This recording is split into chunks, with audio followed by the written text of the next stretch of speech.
Hello, friends. Welcome to Enlightning. I'm so glad you're here. Thank you for sharing your time with us.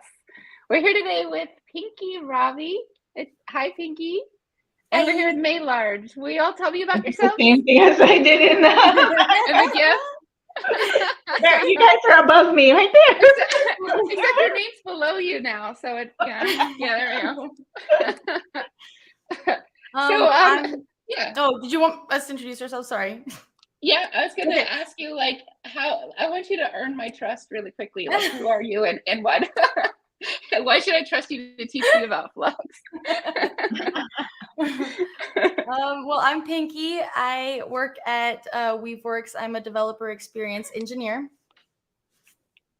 That's it? And that's enough to trust you? No, I was going to let you introduce yourself and then explain. I mean, it's weird for me to explain you too. I am May Large. I am a staff field engineer at VMware. Nice. I guess I should explain. Yeah, okay, fine. I see why Weaveworks. So if you're not familiar with Weaveworks, Weaveworks is the company that created Flux. And actually, our CEO is the one that coined the term GitOps. And so, yeah, that's, I guess, the relation with that. But May and I also, we used to work at State Farm. And so we actually were on a team that stood up GitOps there. And Flux was our choice for our Kubernetes implementation. Cool. Yeah, we've been GitOps practitioners since 2019. I so completely trust you right now. That was a great job. You were a lot younger then, you know. So is that how y'all met from working at State Farm together? You seem very close. Yeah. Yeah, May was my manager. Yeah? Yeah.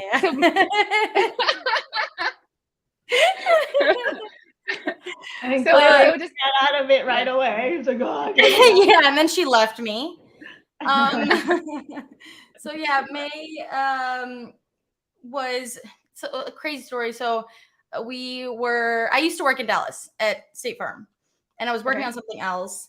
And then my now husband got a job in Phoenix, so he was moving out here. So I started looking at the opportunities in Phoenix at State Farm, and not actually May. It was a different manager, like a partner manager in that area, and I applied for her posting and got that job, but then ended up doing work for May. And so May was kind of watching in the background, It's like, do I want her? I don't know. She does know Kubernetes. All right, I need her in my team. So maybe 7 months after I started on that team, she finally decided to take me. That's how long it takes to earn May's trust. Or to convince upper leadership that she deserves the number, I guess, too. Yes. Oh, yeah. So I want to say very briefly, I want to say hi to Rick in the chat. Hello, Rick. So glad you're here. Rick was my mentor at IBM, so it's cool when he has a chance to show up to the streams. Aww. And then as a housekeeping thing, I want to say that there's Spring One Tour coming up December 6th through 8th. So I'm going to drop a link for that in the chat, but please do come. And I also have a promo code to get $200 off. Great. And now I have a question, and that is, y'all seem really close. So this is the first time I've had two guests on at once, and I'm digging it so far.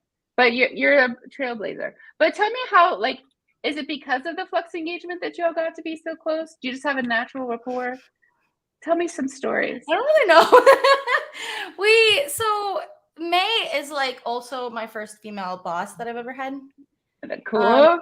Which was really exciting. And then the cool thing about May that is unusual, I guess. Well, shouldn't be unusual. Yeah, it shouldn't be unusual, but just happens to be, I think, even still to this day. But some managers aren't very technical and don't actually work on code. They're more hands off, right? May is not that manager. She was she's not a manager anymore, but she wasn't that manager. She was actually a team member, so she would actually work on the code with us. We were constantly doing early morning meetings where we did POCs for Flux and stuff like that. Nice. So I think that's what that meeting was called, Flux and stuff or something like that.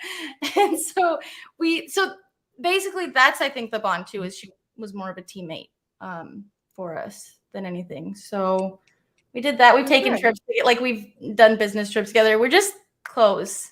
She's like she's my mentor for how you were saying yours is. Yeah. It's Rick. And we both have very friendly personalities, so we like get along really well. That definitely has helped us. We had a common goal, right? We are gonna stand up GitOps in this large organization. We were impacting about 5,000 and counting developers, right? We really wanted to focus on the developer experience. And it's such a great bonus too that Pinky, she is Miss Personality. Like when I first met her, we were just visiting, checking out the area. And after she left, I'm like, I feel so old. Oh, her energy. What's that got to do? Good.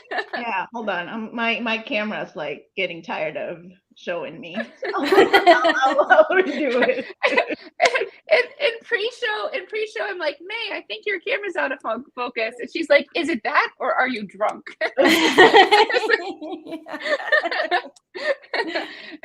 It's not. Eventually, I'm gonna take this up.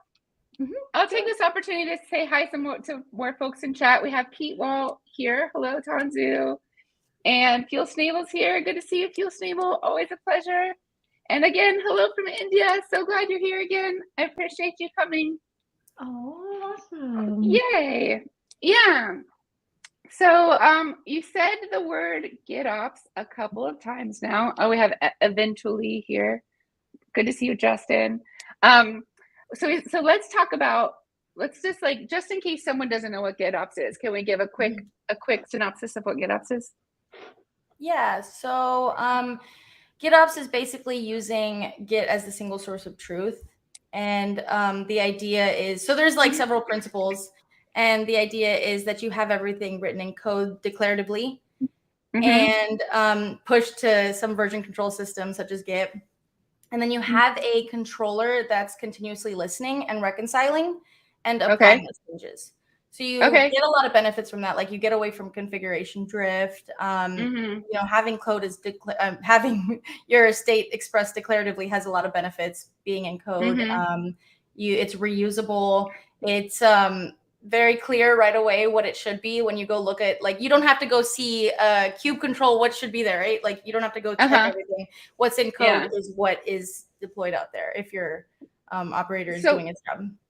Nice. So having it in Git is definitely an important piece of it, but that what do you call it? Someone watching what the controller that's watching and reconciling. Sorry, yeah, that seems like a really important aspect. It is, for those two pieces. Yeah. So we have another. It sets you down the right behavior already up front. Yeah. Oh, we have lots of stories to share about how GitOps, especially Flux, reinforce the right behavior. Failure stories are the best. Everyone loves a good failure story, I think. So I'm going to move behind the whiteboard and let you all talk a bit. So for chat, I would love to hear, like, what are your experiences with Flux, or do you have any impressions of Flux? I would love to hear, like, where you are at with the technology right now. And then for y'all, maybe you can set the stage for us for the Flux transformation that you did at State Farm, the GitOps transformation. Does that sound good? Yeah. All right. Then you come back an hour after and we're still talking. May, you want to take it first? Sure. So 2019, like I said earlier, is when we started our GitOps journey. So to answer Whitney's question, why should I trust you? Well, we've been in this journey for a few years now. It just kind of goes by so quick. But first, the topic that I own back at State Farm needed a way, right, to realize changes right away. I am such a believer of this principle Because there's really no such thing as a, hey, I need 5 minutes from you. Does that make sense? Like, if I interrupt Pinky, I just need 5 minutes from her. That's really not 5 minutes. Yeah. As a developer, she's in the middle of proving out or building a feature, the interruption, the 5 minutes, and then to rebuild that back up. So as we go through the many Flux capabilities today, we're going to keep reinforcing that concept that developers need to be focused on what they're hired to do and realize that change should just be done by the GitOps platform team that we were a part of. How many years are we in that team, Pinky? Before we both bailed and then, others bailed. We only left like end of last year, so like a few years, right? Yeah. A couple of years? Yeah. Plus minus? Yeah. Yeah. And so at the time, when it was first pitched to us, we immediately realized the value. I'm like, let's go all in with Flux. And there were different platforms. I'll just call it platforms or target environments that we needed to address. One's on-prem, which is either Kubernetes or our Pivotal Cloud Foundry platform. So those are our two on-prem footprint. And then we have public cloud. And so the solution that we picked needed to cater to all three, right? Okay. So that's what led to the formation of us, the GitOps platform team. It really was just a team of three. Myself, Pinky, nice. and Russ, who both Pinky and Russ now work for Weaveworks. Nice. Funny how that turned out, huh? I'm sure Pinky has nothing to do with it. No bonus involved whatsoever. No. Are we supposed to be serious now? So I'll we can't be. Never. No one expects us to be serious. No. And believe it or not, we first tackled public cloud. We used Flux for our public cloud deployments. We didn't even do Kubernetes right away. And so interesting. I had to share this. I love having Pinky present or co-talk with me because we just feed off of each other. I see that. I like it too. I look back to, I think the night before KubeCon, we were like cramming because we had a GitOpsCon presentation. We were like, come on, man, focus, we got this. It's just funny, all the behind the scenes before you go up there. It's like, here, listen to us. I'm sorry. Anyway, we focused on the core stuff. As far as how do we get change realized out to production, and yet keeping within the bounds of what developers are allowed to do. Because at the end of the day, State Farm is a financially regulated company with lots of compliance requirements. So that was our immediate focus. Took us about 6 months from the moment that we said yes. Of course, along the way, we would bring in consumers, feedback, that type of stuff. And then public cloud to then Kubernetes, which is the easiest one because we have a great community behind Flux. And then last that we tackled is our on-prem Cloud Foundry environment. And so can you tell me, like, if I'm a developer at State Farm, how did my experience change? Like, what was it like before Flux, and what did it feel like after Flux? Ooh. It's a little easier to say, I guess, before GitOps and after GitOps, because we tried to make the situation as easy as possible, like as smooth the transition. But we implemented a way to create like config repos and stuff like that. So because we still had to meet, like she's saying, those compliance requirements, right? Auditing and all of that. So we had to have things locked down. People can't really go in and make changes. Managers still have to approve a change that goes into production. So that's why we had like separate config repos that we created that were locked down. We actually used Terraform to create those, and using the GitLab provider. And those had like all these settings that were, that said like these managers had to approve the change. and yeah, it kept the history and everything. And but managers don't know. Sorry, I'm reading one of the comments. I funny. See the comments. May on the right side, click comment. Yeah. So yeah.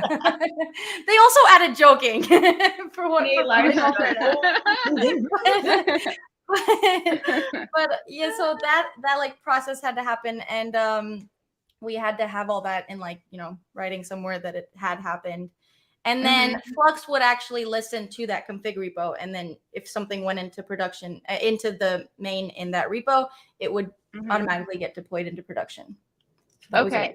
And real quick, so yeah, you were asking, how was the experience like before GitOps? Yeah. You are interfacing with a black box, which okay. it's up to you as a developer. Do you want to learn it or not? And a lot of times developers are like, I just want to focus on my code. So here, it's like there's a wall. Here's the black box. I'm going to hand over whatever package got built up from my source all the way to, I'm just going to call it a package because it can be lots of different things. And so there's always a centralized team that you have to interface with. The beauty with GitOps is developers love to collaborate within Git. And we let developers view stuff. To Pinky's point, to the config repo, there's compliance stuff, but it's there. You see what instructions are you telling Flux to apply. So yeah. So I want to start drawing. Based on our discussion so far, do you think, first of all, do you think it's worth putting up a GitOps definition? I have a question about Flux itself. Like, is Flux CD the same thing as Flux? Like, what's that? And then maybe I'm also interested in diagramming some Git repos and and a Kubernetes cluster and how Flux is working. Those are some ideas I have for getting started. We have a hello from Keith Lee. Hi. And we also have, to answer our question about people's experience with Flux, it sounds like someone is new to Flux, but here for Enlightning. Thank you. Thanks for coming every week. And then Fuel Stable is trying to instigate mono repos versus micro repos. Go. During our Git episode recently, we said mono repos have some advantages, but take extra tooling and are generally only really accessible for large organizations. So yeah, Scott and I actually did a whole talk about like the different, like how you organize and structure your repos. Yeah, with GitOps. Because there's just so many different ways. And honestly, people will come up and ask us that too. And it's not fair to say like there's one answer to that question, because there's just really not, right? Everybody has like, it just works differently for however like the team is operating or the organization. I personally find mono repos a little much. And you know, for some controllers, it's overwhelming as well, because it would need to be pulling in all those manifests every time. But I can see why some people will go that route as well. So whatever you kind of decide to do, more power to you. And the nice thing about it is that you can always change it as well later, right? I love it. Yeah, more power. I like to say good luck in your journey. Good luck in your journey. Yes. Whatever you're going to do, good luck in your journey. And not to diminish why some organizations have to go the mono repo route. When we talk about, like, example, I'm just going to keep it very generic because I'm not supposed to dive into details. Like the federal type accounts, there are reasons why it has to be a mono repo. Yeah. And so I think that the good takeaway from that question is know your options, because a lot of times you already have your requirements, right? Repos are typically organized by who's responsible for what. And the nice thing with Flux too, like with Flux, is that you can set up different customization. I know we haven't gotten to that, but you can set up different customizations to actually apply different files within a source. So even if you do use a mono repo, it doesn't have to be blocked if there's an error in just one of the files. You know what I mean? So there's ways to still make it work and not block everybody. I love how much y'all love Flux. We're fans. We spent a lot of time on it. A lot of time.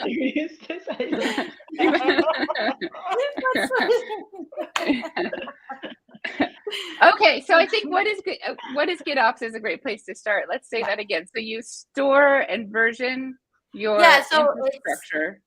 It's an operating model for cloud native applications such as Kubernetes. Now with the Terraform Controller, it doesn't have to be just Kubernetes, but we'll talk about that later. But stop injecting your agenda. It's obvious. Define the thing. Yeah, so you're utilizing a version controlled system, most commonly Git, as the quote unquote single source of truth. Yeah. So you're storing and versioning your infrastructure specifically, and Git. Both infra and app. Yeah. Okay. So everything's expressed declaratively, like she said, both infrastructure and apps.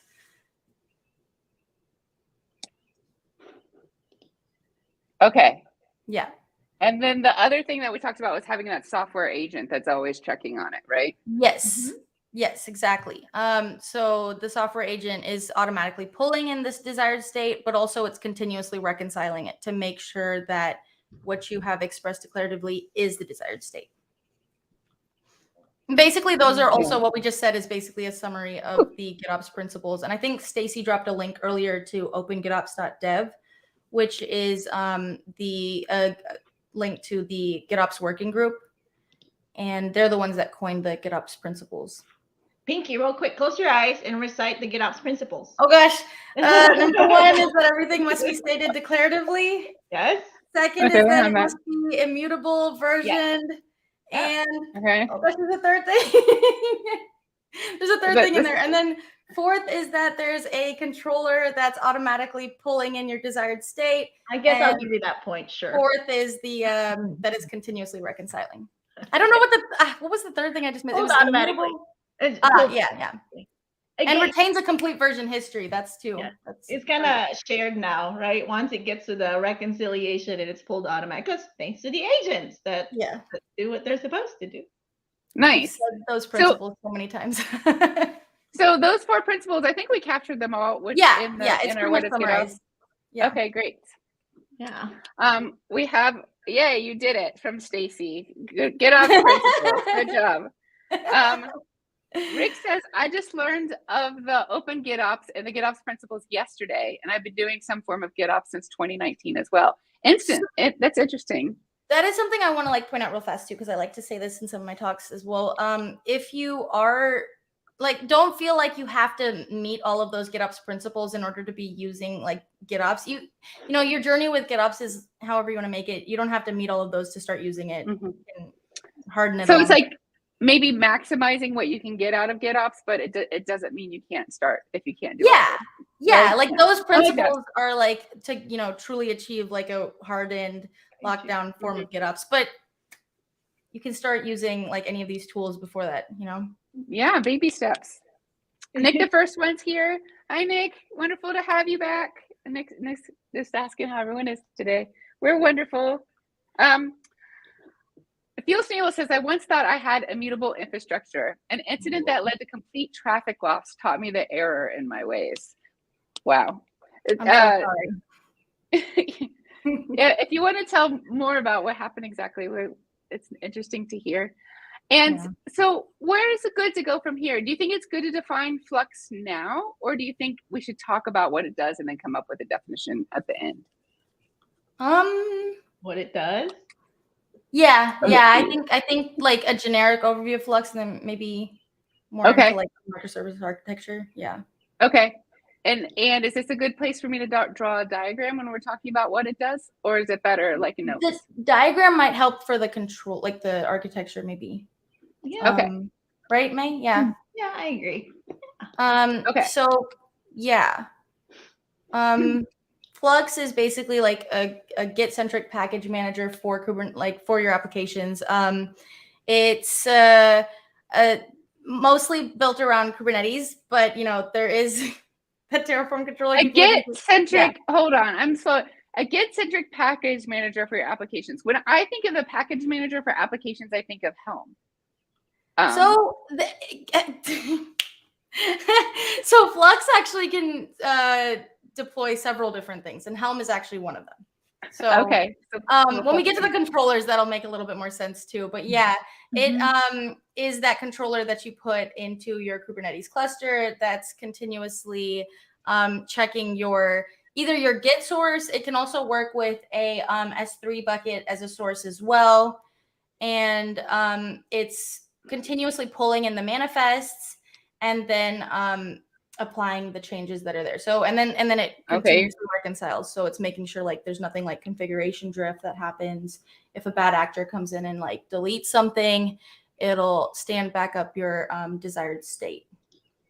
Or give someone permission to do more stuff than he or she's supposed to. Yeah. So I'm going to ask you to repeat basically all of that with some drawing involved, with some more context. So right now I have a Kubernetes cluster. Yeah. I assume I also have one or many Git repos. Is that a good thing for me to write down? Yeah. Okay. Maybe like a dev and a prod or something, or you tell me. Maybe do you think it might be easier to explain the controllers first, and then we can diagram this part out, because that way we can say like the source controller pointing to the. I think so. Yeah, let's take a step back. Sorry, we'll talk about like the actual architecture of Flux first, and that way we can come back to this, and then it'll be more obvious like to explain. Because if I say this, then I'm going to be saying things that okay. So Flux is made up of a set of controllers. And I already have a question. It's a set of Kubernetes. Flux lives on Kubernetes. Yes. And it's a set of Kubernetes controllers. Okay. Yeah, so you can actually write them in there. That's perfect. So if you bootstrap, bootstrapping is a way to get Flux really easily set up in your cluster. It'll actually set up in this Flux system namespace. So within that Flux system namespace, it installs this set of controllers. And if you're not familiar with Kubernetes controllers, they're just they handle the life cycle of objects within Kubernetes, like creation, updates, deletion, stuff like that. Anyway, so it's what interfaces with the Kubernetes API, right? With a specific purpose to bootstrap Flux and the many controllers behind it that Pinky's about to discuss. So the ones that come when you bootstrap, so there's the source controller. I don't know if you want to write these down, sorry. Okay. So source controller, and then there's customized controller, and it's customized with a K. But other than that, it's spelled like customized. Yeah. And then there's I'll give you a second, sorry. And then there's the Helm controller. Okay. And then there's the notification controller.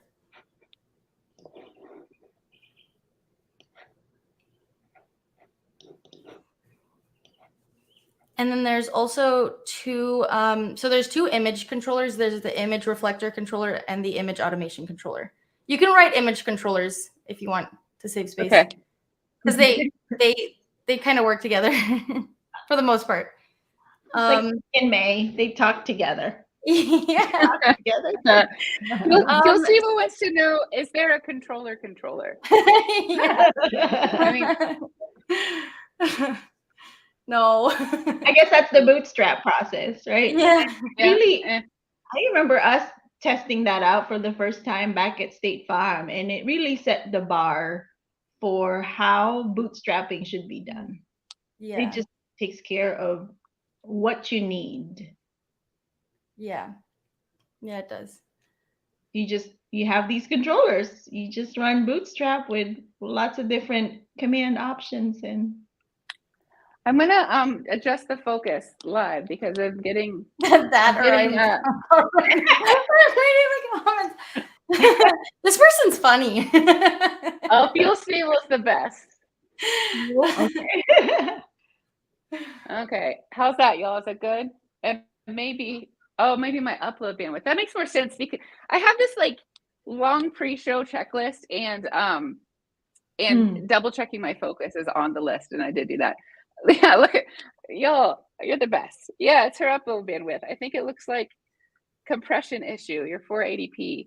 I don't know what I can do. Yeah, where's the flux capacitor gigawatts? I bet you get that. I mean, flux capacitor, is that where the name came from? I could see it. The name of Flux. Don't know where the name Flux came from. Yeah. Not sure. Stacy might know. Yeah, Stacy might know. Pointing to Stacy. Okay. Oh, what a friend. It is getting better though. I think you're getting a little clearer. It might just be from my side, but I think it's better. Okay. Hopefully Great. people in chat can confirm, but I definitely think it's clearer now. The prayer worked, Fuel Sneeble. Yeah, I don't know what you did, but I did it. Don't move too much. All right. So we have okay. Yeah. So when you bootstrap, if you bootstrap just like by default, you'll get the first 4. Sorry, I had to count so the first 4. And then if you like set an extra flag, it'll also install the image controllers, but those are not installed by default. So just a heads up. And so the source controller is the one that's listening to your repository and pulling in the manifests. And it does that on an interval that you set. So it listens to your repository and fetches. So there's one repository. Yes. Okay. So one source. Sorry, May was about to jump in. Sorry, May. You're right. It's not a repository necessarily. That's just one possible source. Any versioned repository is kosher. Yeah. It's fair game to source controller. Yeah, but it can also listen to a Helm repository. It can also listen to a OCI repository. Yeah, OCI repository. Thank you, May. And an S3 bucket, like I mentioned earlier too. Yeah. Okay. So it pulls those. It fetches the resources and then actually stores the manifests as artifacts. Okay, so the source controller is a controller, so I'm going to give it, and it is continuously reconciling with the Git repo. Yes. Or Helm repo or whatever. Yeah. And pulling in the manifest. Yeah. So it pulls in the manifest and stores them as artifacts. That's all it does. So then once that's done, then like if this is our manifest here, then this is now, our manifest is now stored in the cluster. Yeah. Yes. Because of that thing. Yeah. It's now available in the cluster for the subsequent steps. For one of the next things to happen. Yeah, exactly. And that's why just to add on real quick about the source controller, because this is even there's lots of integrations with different vendors, right? VMware included, and this is always the first step in every supply chain solution that we put out there, powered by Cartographer. I'm saying Cartographer. We do have a Cartographer episode. Yeah. Okay. Oh, cool. So it's taking our Git repo, our declarations, and it's putting the declarations onto the cluster, and then we're moving on to the next step. Okay. Yeah. So then you have the customized controller, which is so this is where a lot of people Oh yeah. Dance break.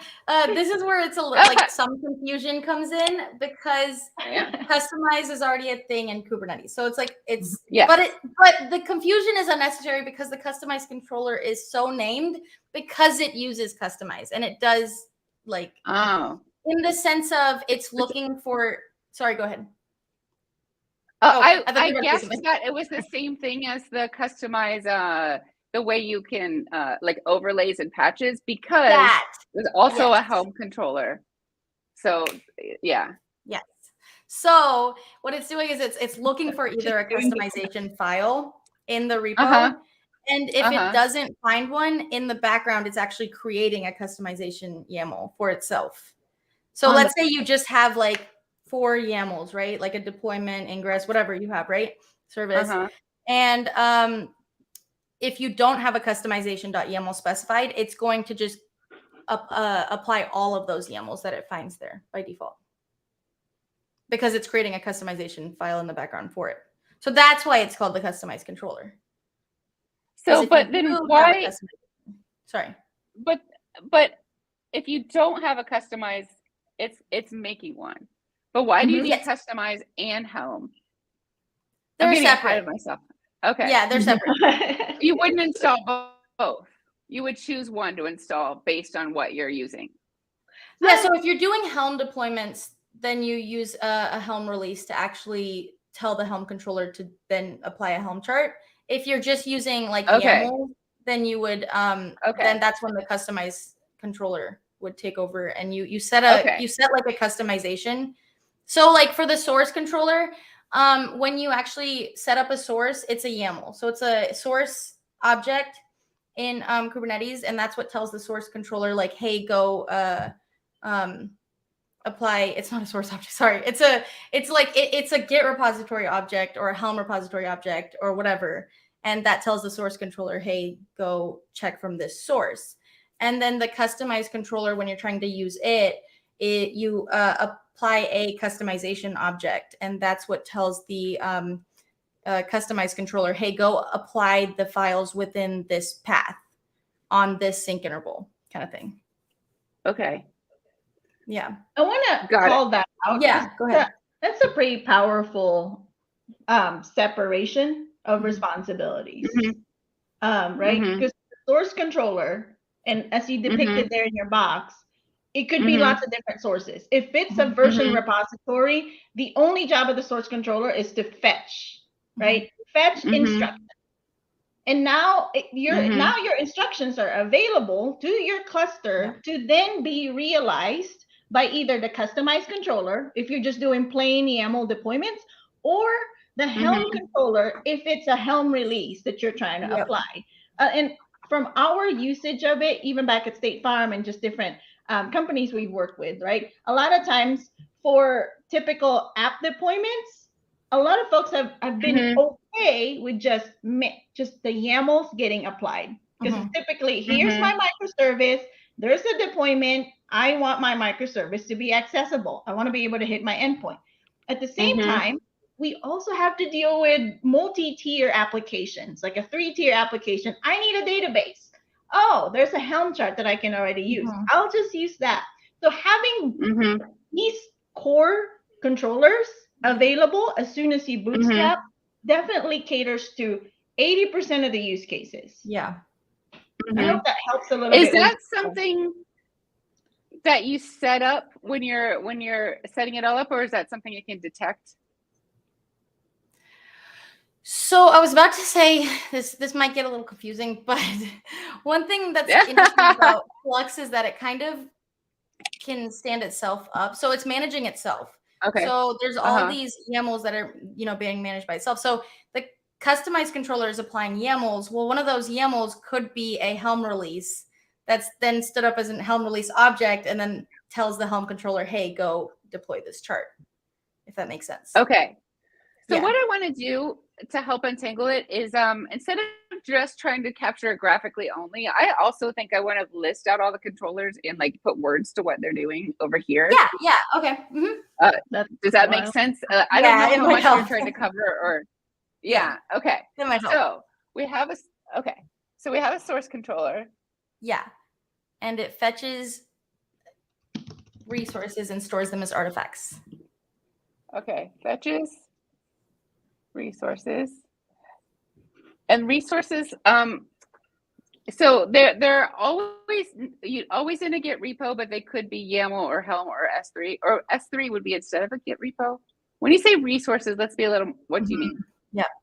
So they are, sorry, go ahead, May. We fetches instructions. Yeah. So it fetches manifest, basically. Sorry. Yeah. Say manifest. Okay. Manifest is probably a better word. I'm sorry. Yeah. Oh, it's okay.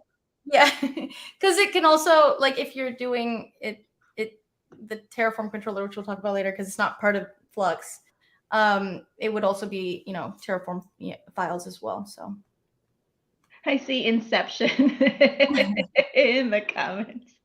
Yeah, that's managing it. Okay. And then we have a customized controller. And so tell me again what the customized controller is. It applies manifests and it runs manifest generation using customize. So when you say it applies manifest, we're talking about Kubernetes specific ones or customized specific ones. It wouldn't apply a Helm manifest, right? Not the way that okay. So no. It would only apply YAMLs. Okay. Yeah. So the customized controller is looking at the manifests that are now on the cluster and looking for YAMLs. And if it's YAMLs, then it's like, this is my job. Yeah, so you can, so like the source controller can be pointing to a whole repo, right? But then the customized controller, you can say specifically within like this folder path, only apply the ones in there. Okay. Does that make sense? So yeah, so then, sorry, go ahead. So help me find the words for this that yeah include that it's only looking at YAML. It really just applies to manifest. Yeah. What Pinky already said. It applies to manifest. Okay. Yeah. If they're YAML though, or and I guess one bit to call out is that these are custom resources that you have to configure, right? For it to.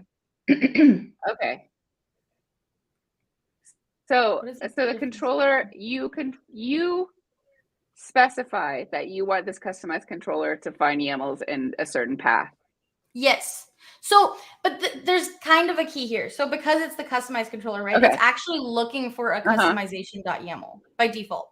If there is a customization.yaml, it will only apply what's specified in that file, whatever the resources are listed there, right? It'll ignore any other YAMLs that are not specified in customization.yaml. But if there is no customization.yaml in that file path, then it will apply any YAMLs it finds, even recursively down to like X and whatever number of file paths are within that file, right? So, yeah. Or other .yamls. Yeah. And then that it finds. Exactly. And then it applies them. Yes. Or reconciles them if they changed. Regularly. Like whatever sync interval you set. So it could be like 1 minute, 5 minutes, whatever. And it'll continuously do that on that interval. And syncs them regularly. Yes. Okay, we have a question in the chat. What is the difference between .yaml file and source and a customized controller? Basically, they're completely different things, I guess. Maybe we got like a little confusing, but so the YAML files are stored in your Git repo, right? And then the source controller pulls them, and then the customized controller actually applies them. Got it. I love that. And it may have been asked before we got into the specifics. Yeah, I think maybe that last. Really watching the when was it asked, but if there's still a question about it, just maybe let clarify us know. or I'm still lost. Let me know. I'm still unclear. Let us know. Please let me know. You said so source pools. You just said a thing that helped it click for me, and I want to write it down. So the source pulls, and there were 3 steps. Do you remember what you just said? So the source pulls the YAML from, let's just be simple, your Git repository, right? And then the customized controller applies them. Okay, so 2 steps. Yeah. And they're at varying intervals. They have their distinct knobs on how often you pull from your source and how often you apply changes. Yeah. And that's a pretty powerful capability, because when we started our Flux journey, it was still the one operator.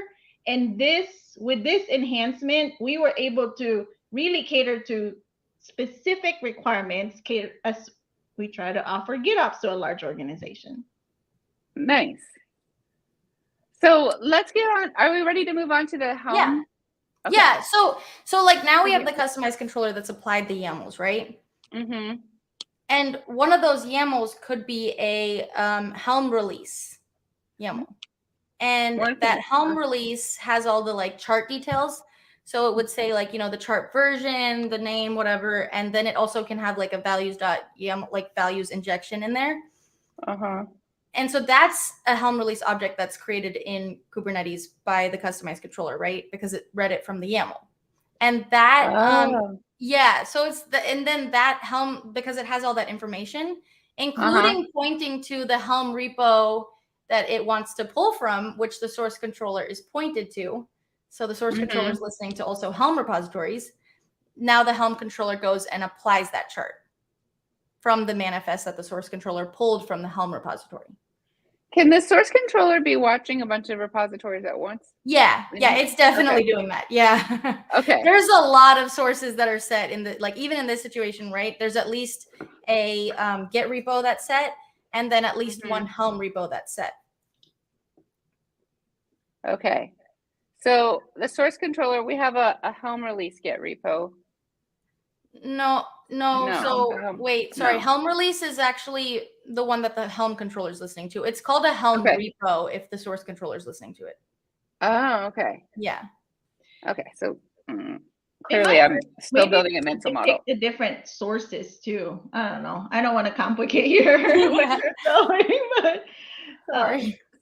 So a Helm release is in a YAML form. Maybe that's, I don't know a lot about Helm yet, so that's a little bit where so the customized controller is dealing with the Helm release and making it be applied, even though. So it's just a Kubernetes object that's created, and so like just like how the customized controller also applies different source YAMLs as well, so it can also apply like the Helm repo YAML that then the source controller is listening to that Helm repo object, right?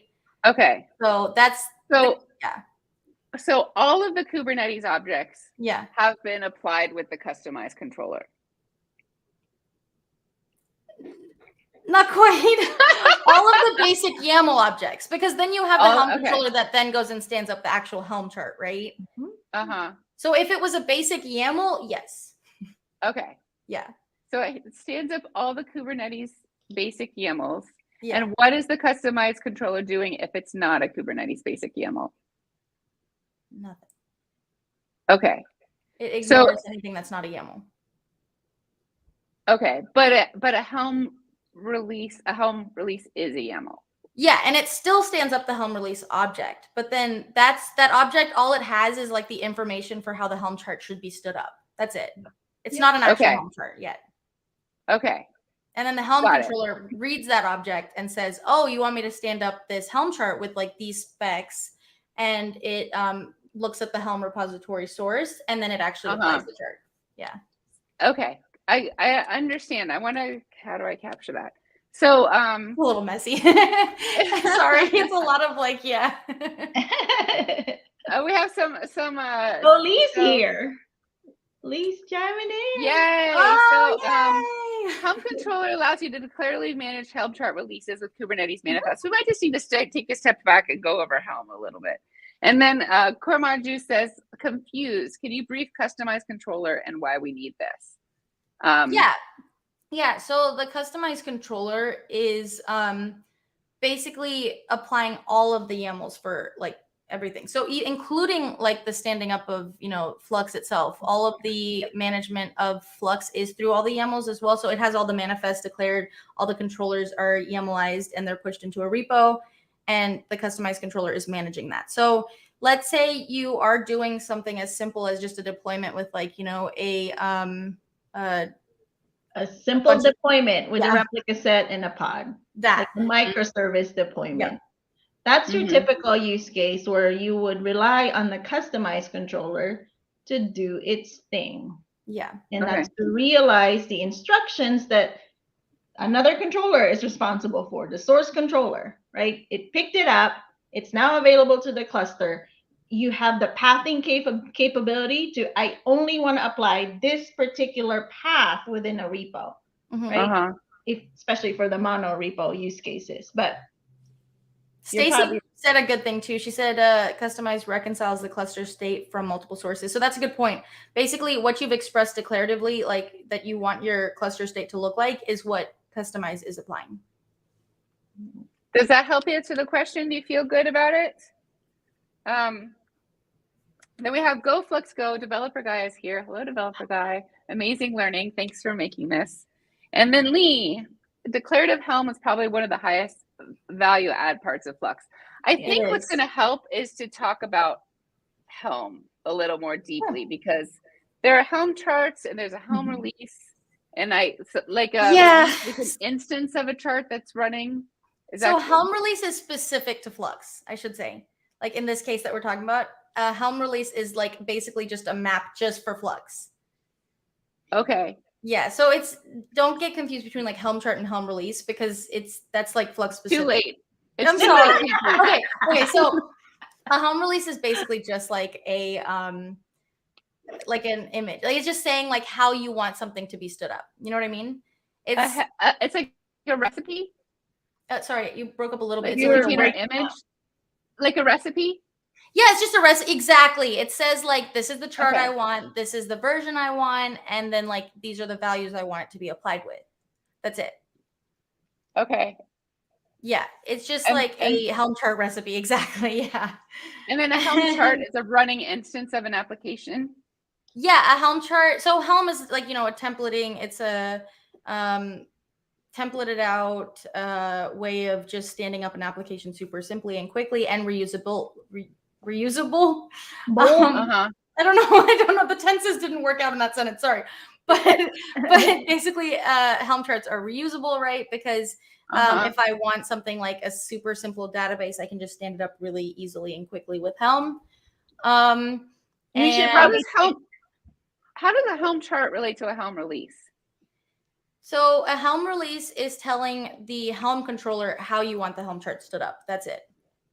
Helm release is a custom resource provided by Flux. Yeah. Okay. And we're getting confused because actual Helm has a thing called a release. That is not the same thing.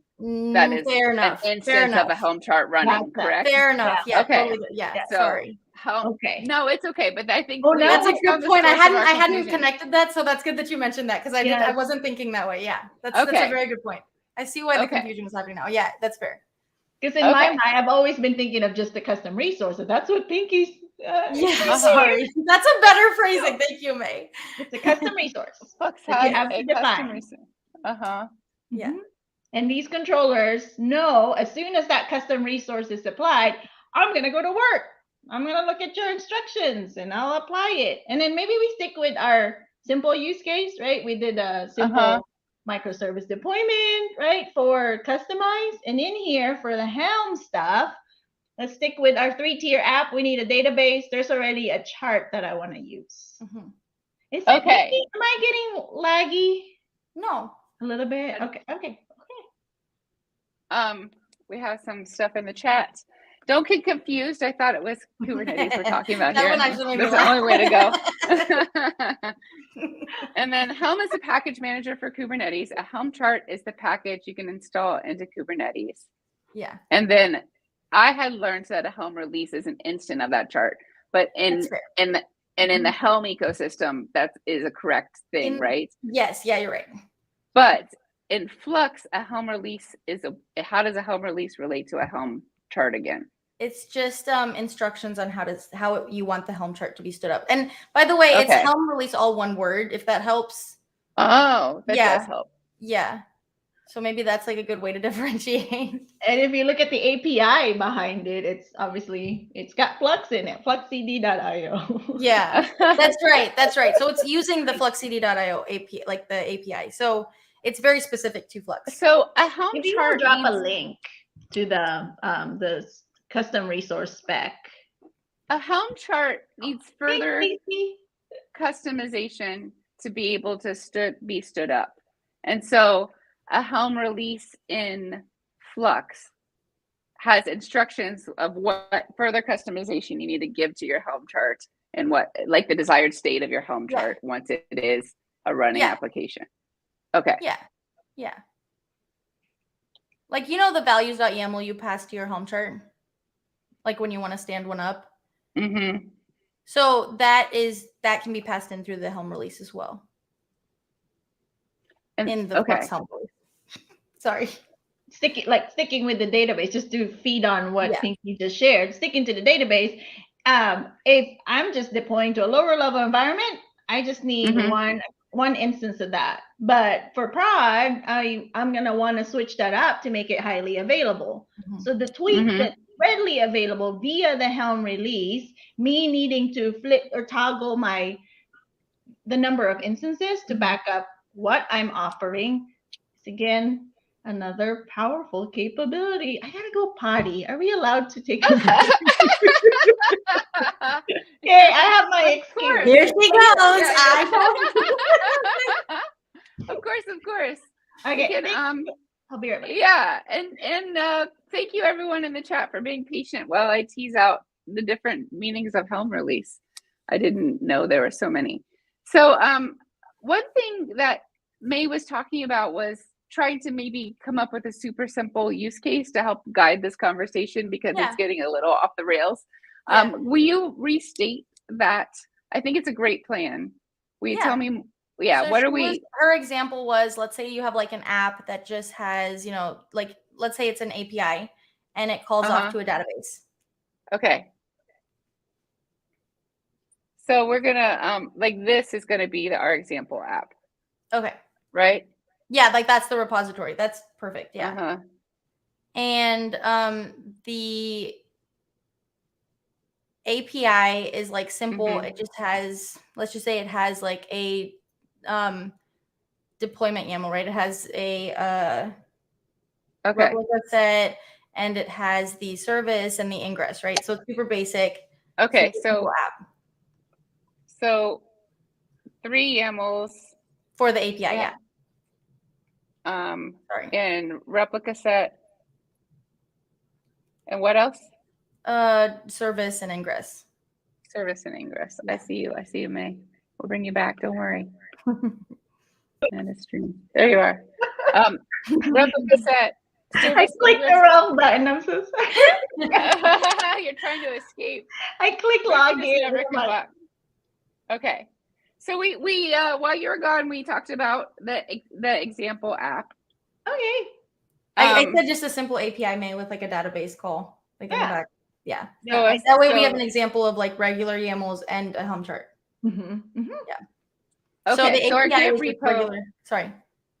So our Git repo here, I'm gonna make it bigger and I'm gonna make it have 3 YAMLs in it. Okay. Right. Well, okay. So it has more than 3 YAMLs. I just meant the API has 3 YAMLs. Sorry. Okay.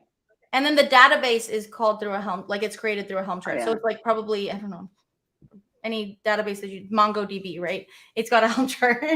Any of the databases you can think of, they have Helm charts out there, right? Yeah.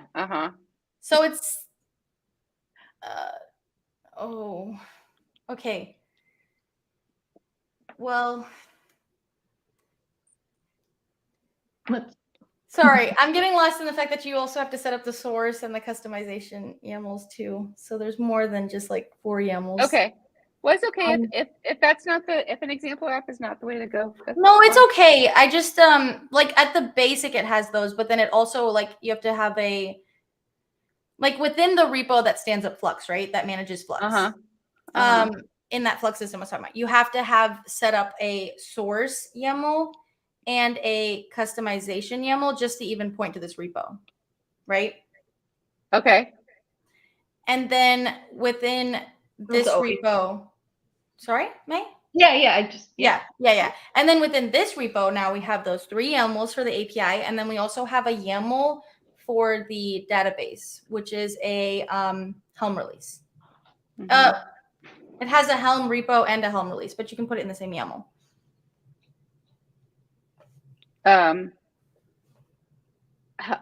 So we have 3 Kubernetes YAMLs and 1 Helm chart. 1 Helm. Yeah. Which is a YAML. It's 1 Helm, like it's got in that YAML, it has a Helm repo source. Okay. To tell the source controller, hey, go listen to this Helm repository. And then it has a Helm release, which tells the Helm controller to apply that. Yep. It's always a tandem. Whether it's always a tandem. I told you the mirror helps. Whenever Pinky says a YAML, it's always the source, which could be Git, it could be Helm repo, it could be, and then the application of it, because it's easier that way. You're looking at one YAML, and from our practice, we always have them together. With just the dashes to separate them. Okay. So when you say the source, we're talking about taking the definition and getting it onto the cluster, and then we're also talking about taking it from the cluster and applying it to make the resources. Yeah, correct. Okay.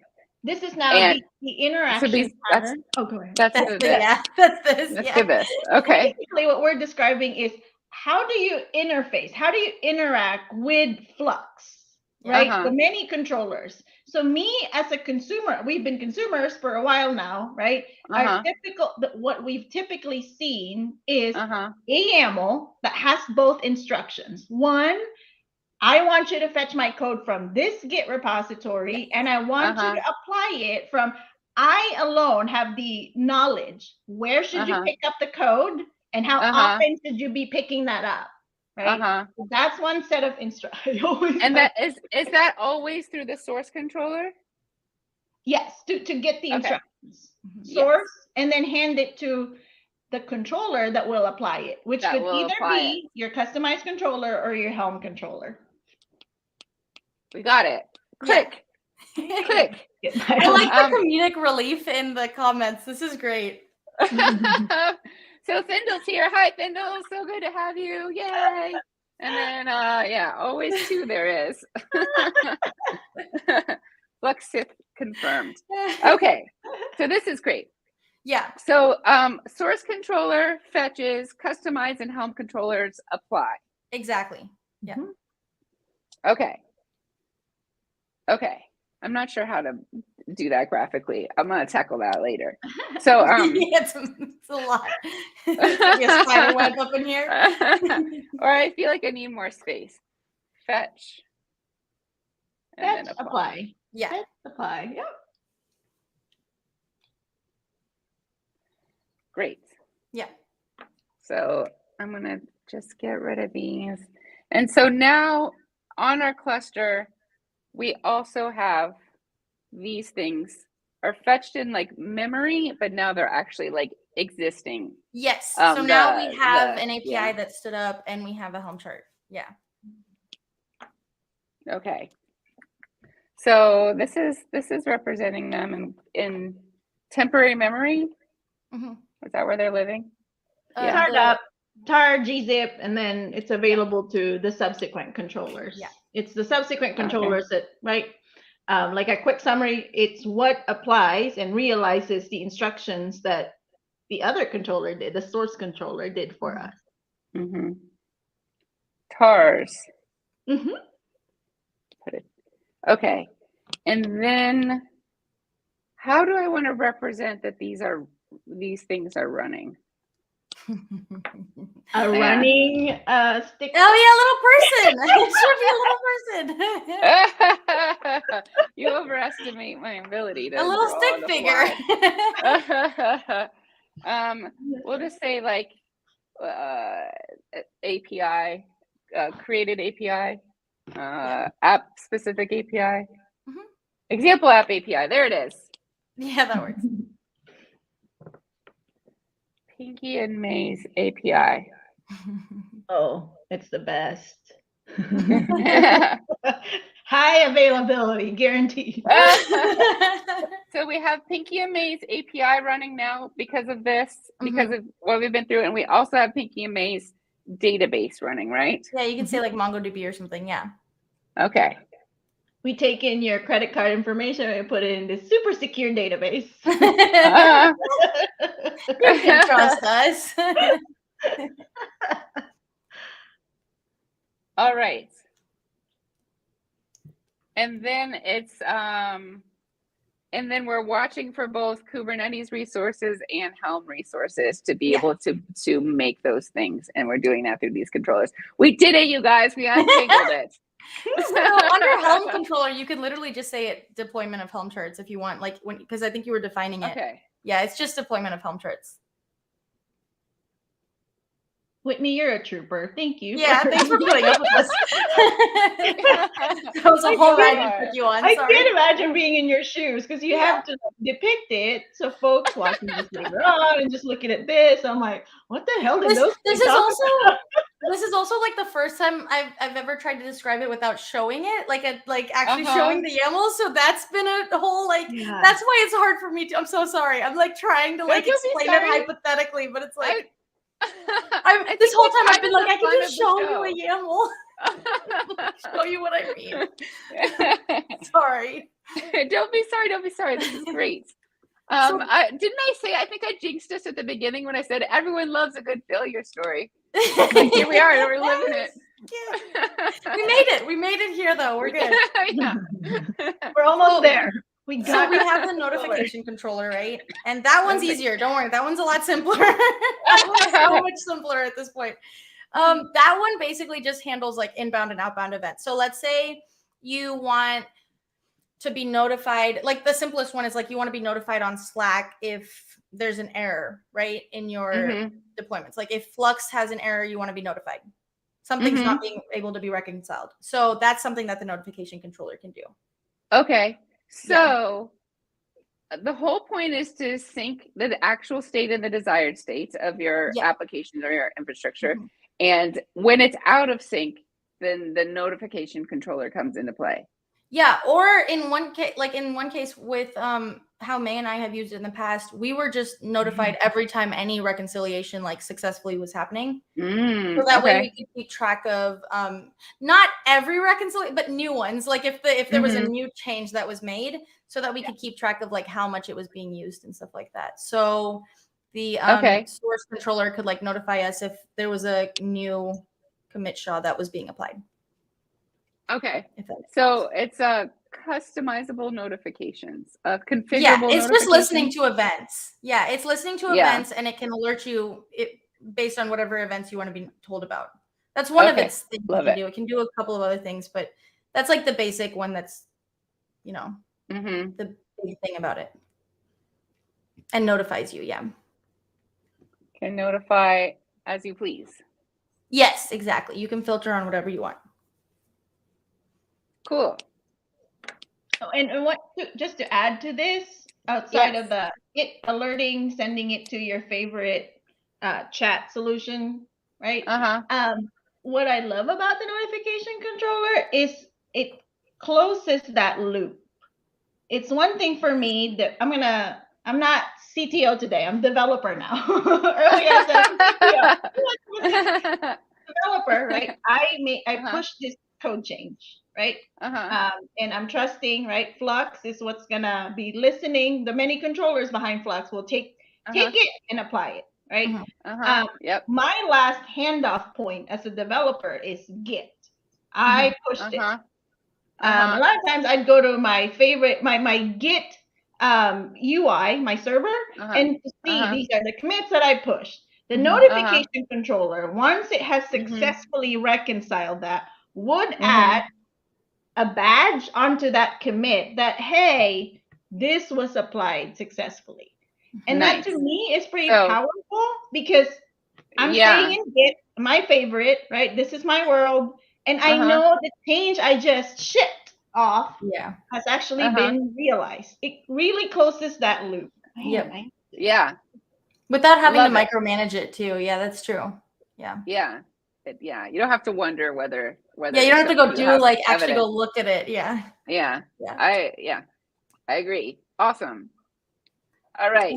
Image controllers plural. Okay, so the image controllers basically work together to update a Git repository when new container images are available.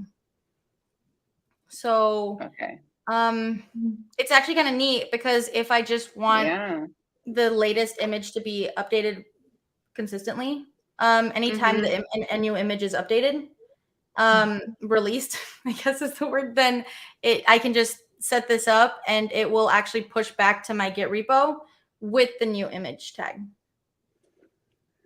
So is it watching an image repository? Yeah. Okay. So it's watching an image repository. Yeah, it scans image repositories. And then when a new image comes up, it'll update your Git repo. It'll update like configuration in Git that what's pointing at the image. Nice. Yeah, it's really cool. It's kind of like hands off if you want to just make sure that you're up to date on things. And you can use like regular expressions to actually specify like what versions you want to allow that to happen. Like maybe you don't want a major breaking change to be allowed to just like hello. I don't know what happened to you. Or maybe you do. I don't know. Yeah, to Pinky's point, you wanna, if you provide that version range, obviously to a lower level environment, that's awesome, right? Yeah.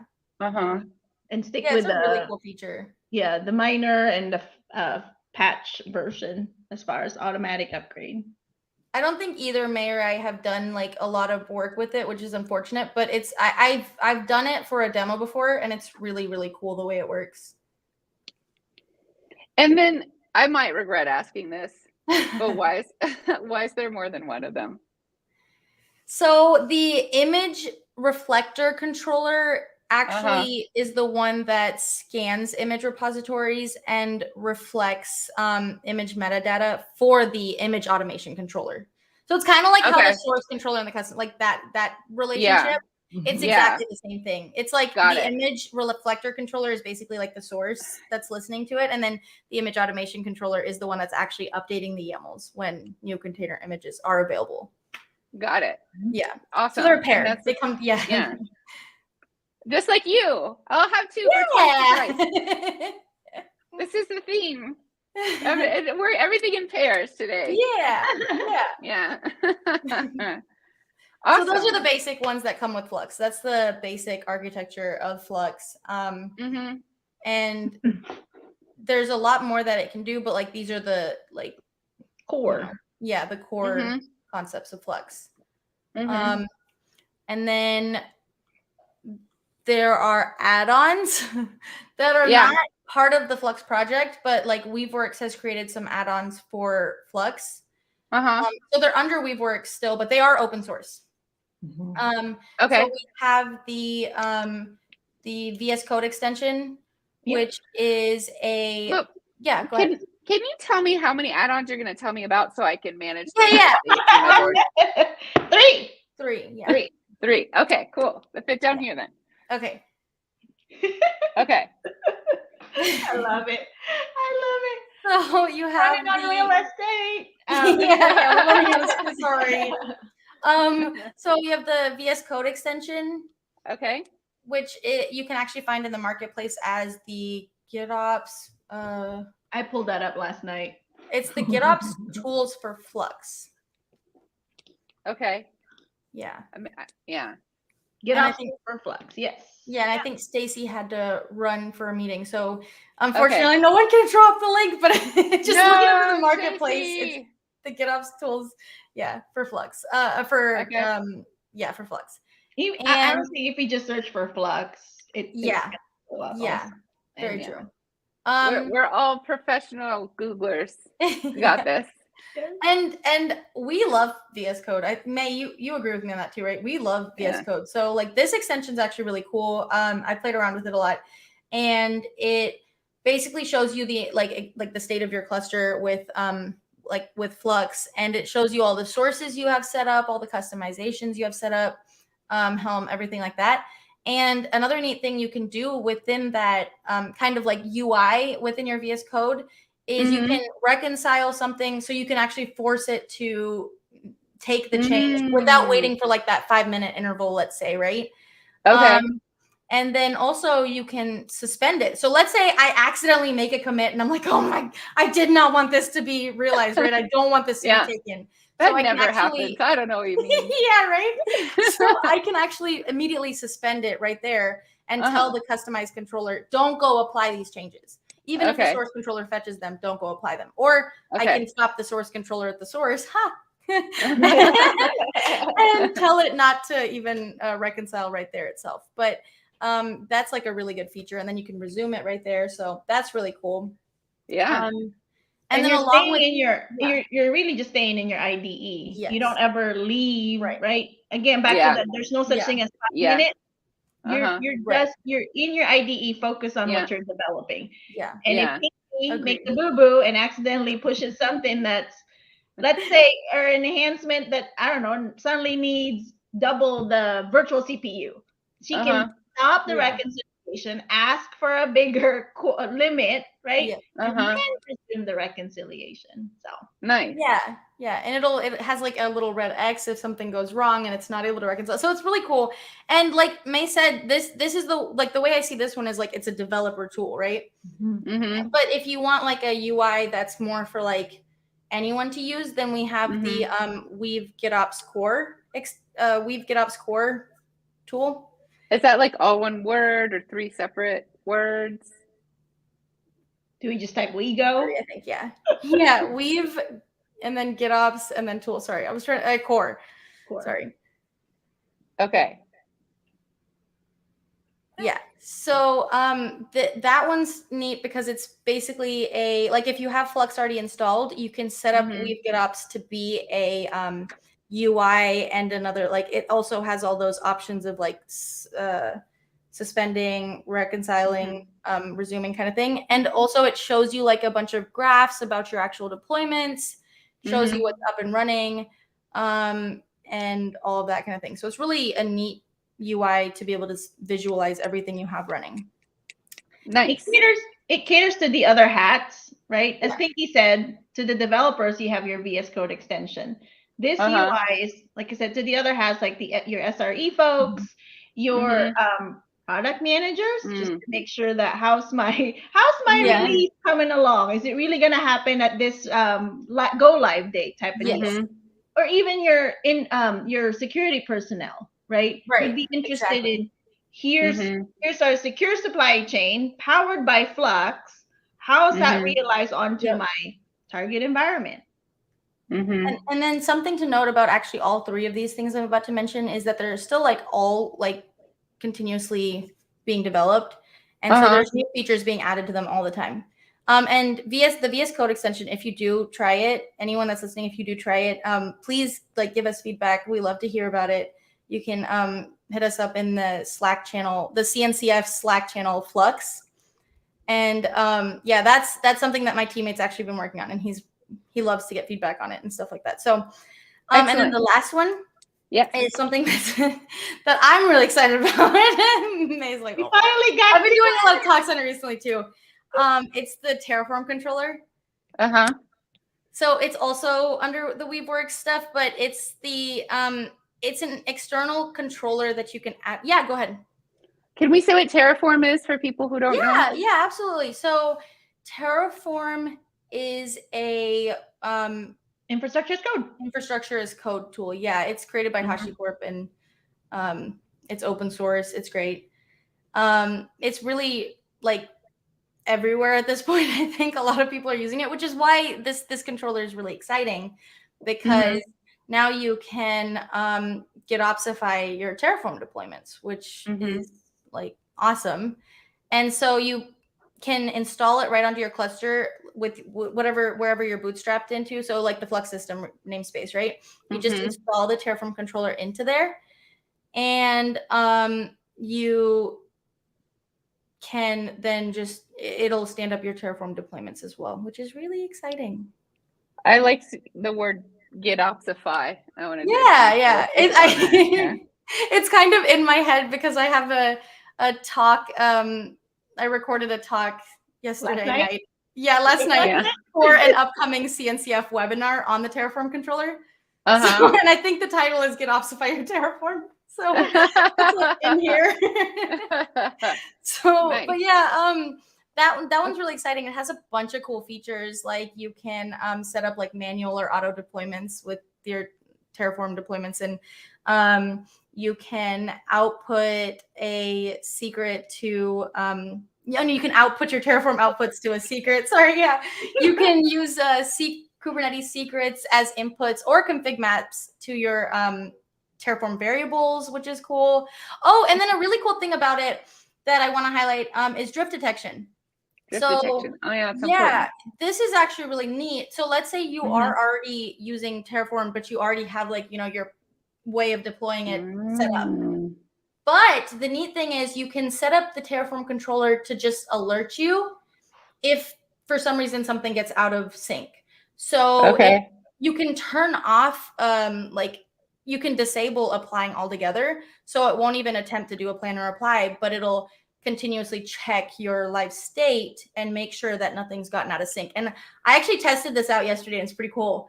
I had like a Vault image set up, a Vault instance set up, and I had in the Terraform, I had it configured, and I set up a secret in there.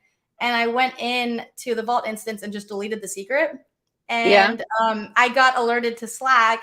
It was like drift detected, and it like told me what had been removed, and it was pretty cool. And then it stood it right back up if you have apply set up.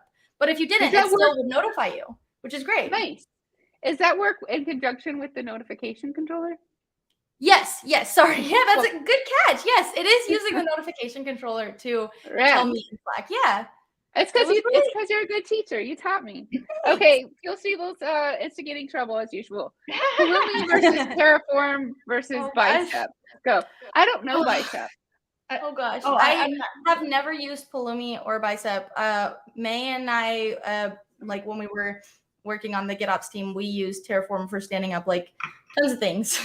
We use Terraform in so many ways, I feel like, on that team, right, May? Yeah, name it. We addressed it or solved it through Terraform. I guess from a value add perspective, why should I care, right? Because it's like, oh, you're throwing these add-ons, and I think maybe that's the value I'm adding on to this. I think he's like very up to speed on like the nitty-gritty. So to me, that Terraform controller is something I wish we had back when we were still at State Farm. Okay. GitOps, right? It's really the pull model. Here's Kubernetes. Here's your target environment. What are these sources or integration points that I trust? Okay. And so for us back then at State Farm, we already have quite a bit of automation via Terraform, but it is a push model, right? Which could be hacked, which could be which drift happens with the push model. Yeah, and we didn't have drift detection. Yeah, correct. And so back then, I'm just describing the before this to make to reinforce the value. So the before. We rolled out scheduled pipelines to manually on a schedule, Terraform plan and apply all of these instructions every night, which means from a platform perspective, we get welcomed. Our day starts with lots of failures, right? Yeah. These are the ones that, I don't know, this Terraform file is just, but now, because it's GitOpsified, we can now direct them towards the right behavior again. And not like, oh, I'm going to commit this Terraform file and, it may work. Yeah. And then it eliminates the need to run that pipeline altogether, right? Yeah. Exactly. Yeah, you're right. Yeah, it's pretty exciting. Points. It actually also, it can work with Terraform Cloud or Terraform Enterprise if someone's already using those. You can integrate the Terraform controller with those as well, which is pretty cool. Yeah, that's something we're excited about. There is a comment I just want to address really fast. So I heard the term CNCF for the first time this Monday when I was at a conference. So if you're not familiar with the term CNCF, it's the Cloud Native Computing Foundation. And Flux is actually a donated project to the CNCF. And along with its counterpart Flagger, which we haven't mentioned yet, but we're getting to it. Yeah, so we have one more box there that we can and then there's a little space right there. So I'm saving room for a Flux definition too. I'm hoping to. No, it's fine. Like, you don't have to write. You can talk about Flagger. You don't have to write it. It's fine. Okay, I can just write the Flux definition on my face. No, you gotta have this. Keep squeezing in between. Yeah. But yeah, so the CNCF is all open source projects, right? Yes. And the majority of them, not 100%, but the majority run on Kubernetes. Well, Kubernetes is one, but then a lot of them are ways to supercharge your Kubernetes cluster. And that map, the environment map is like so scary. There's like hundreds of CNCF projects. It's intimidating to look at that. I like to break it down by like the different actual like areas. Like ours lives in continuous integration, continuous deployment, right? So, but if you look at the entire ecosystem within the CNCF, it's messy. It's that ecosystem. Instead of me feeling overwhelmed, it makes me feel like I have job security. It's like I can that's true. That's true. That's true. And if y'all are familiar with KubeCon, that conference is hosted by the CNCF. So and we'll all be there. So yes, the three of us will be there. So if you're there, please say hello. I'll probably be at the Flux booth if you want to check us out. So. Yeah, I will. I'll be there. to check out Flux at the booth. Yeah, send me a sticker. Okay, we'll do. Oh, you'll get this shirt. Or no, that maybe that this. one. Yeah, we'll see. I'll try to see. I don't know if we have shirts this time, but I'll save you on Whitney. Oh yeah, and I don't need any more tech shirts ever again in my entire life. I've been in this field for like 1 year. So many shirts. I've only been to 2 KubeCons and I have so many shirts. Yeah. And yeah. Lee's gonna be there too. Yay! Lee will be there. Rick will be there. And to answer your long question, and then Phil Sneebel, who's a developer, a .NET developer, like asked a long time ago who's going to be at .NET. Yeah. Phil Sneebel says at their last conference they got no t-shirts. Lame. Were you like, I get no t-shirts, but that's because I'm like ducking and like rolling on the floor to like avoid, like it's like a I got an umbrella in Valencia. That was a cool swag. Like I was like, this is actually useful. It's cool. Yeah. Okay, what's your best swag? What's the best swag you've ever gotten at a conference? Yeah, the hoodie is a win. Findle also did not get a t-shirt. I actually use in Valencia. I got these camping lanterns. They're like the collapsible kind. Like they're not even that like spectacular, but I use them every time I go camping, and they're pretty great. So nice. Yeah. That one's just like cool because every time I see it, I think of it. So that's cool. Do you know the piece of swag that I use the most, which is like a ridiculous thing? It's like a piece of plastic that's bent like this and has a little like rim on it, and basically you could just use it to set your phone up, so you can look your phone like anywhere. And like I just like carry it around the house with me, so I can just have my phone propped up to see me. And I also may or may not have covered up the logo with some actual cool stickers. But I got one of these as swag. I think I got this one as swag in LA. I'm gonna call out Pinky. Speaking of swag, did you actually? Oh no! I'm not gonna say which booth, but she promised to take a test in exchange for a baseball cap from this booth. And I'm like, I'll keep you. I'll keep you in check. I swear. Oh, you took the hat and you didn't do the test. I even shook his hand. I was like, yes, I'll do it. And you earned our trust at the beginning of the episode, and now you just lost it. Don't take my hand and don't take my phone seriously. Okay, so let's hear. Chat says Phil Sneebel got flower seeds at a conference. That's cool. Same, in like a little card. I did too. Okay, yeah. I'm waiting for them to bloom. Lee got a laser cut wooden Heptio slinky. Wow, that's cool. Did you slink it down the stairs? I think that's always the best use case for a slinky, right? When you can get it. Does it work when it's wooden? Findle said I got a travel kit with smallish power bank, a bunch of connector cables and adapters, and a bunch more stuff. That's very useful. Yeah, that's useful. Rick says I got a Timbuktu back in 2014 for doing a keynote, and I still use it as my main bag today. That's cool. Also, the Kubernetes fidget spinners are stars. And then water bottles and t-shirts are kind of standard. Yeah. Oh no! I can tell you my most controversial company Christmas gift, but I got this. This is a family sheet. This is the best. I love the comedic relief. I'm like, this is great. You'll see. We'll send it to me on Twitter. Okay. All right. So we're going to talk about Flagger, and we're going to define, Git Flux. Flux. Yeah. Oh, we have one more comment. I still have this Swell water bottle from Springworm Platform 2016. Wow. Nice. I impressive. mentioned at the beginning, but I hear again, the spring one's coming up December 5th and 6th. Please come to that.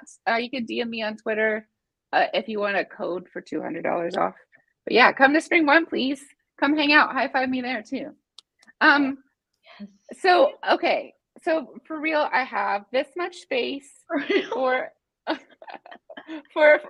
definition or Flagger, and then this much, the rest down here. So which should go where? I guess they're about even now that I'm doing it. So okay, just tell me. I feel like the middle should have. So the middle should just be Flux, because we pretty much described it as we've already Okay, so we're gonna talk about Flagger down here. Down here, yeah. Okay. Okay, what's Flagger? If you think of progressive delivery, then you're thinking about Flagger.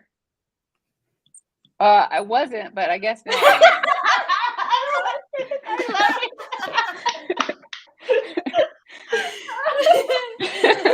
Well, all right, we'll talk for a little bit, and we will all be thinking about progressive delivery. Okay, let's. So GitOps is progressive delivery. Flux is progressive delivery. What's progressive delivery? It's using your true runtime metrics to control traffic onto your. The focus now is just your runtime. Oh, From every app would emit metrics. Let's preferably the red metrics, the rate, the error, and the duration type of deal. And through those data points. Sorry, I just got carried out. I used to say data points, and Pinky's just data points. It has to be data. Sorry. I get my data or data. Go. I don't know what I say. Data. I say data sometimes too, May. I've corrected you on a lot of other words you say, because you say a lot of things funny, but it's what's one? Whitney, curious. Wait, Whitney, curious. Where are you from? I'm from Ohio.